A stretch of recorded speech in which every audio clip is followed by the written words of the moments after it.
Saya ng pakaramdam, di ba, dahil Diyos ko, very successful ang ating grand opening. Nakita ko din naman talaga na napakaraming tao at hindi lang basta-basta tao na ordinaryong tao. Dahil bumisita sa atin ng mga kilalang mga may politiko, may mga artista, mga kilalang social media influencer. Dumating si Aramina, si Vice Mayor ng Quezon City, Gian Soto.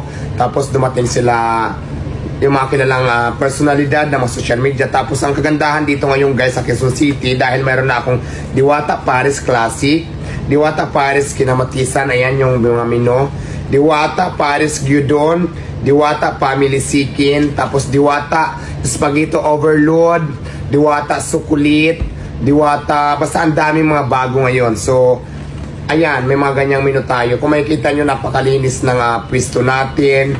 Mga high-tech yung mga gamit natin dito. Tapos, yung kitchen natin, maganda kumilos at saka napakalinis. At saka syempre yung mga bagong menu talaga na mga nagustuhan ng mga tao. Kaya nagpapasalamat ako at maraming salamat sa mga taong sumusuporta. So, ang dami pa rin tao talaga.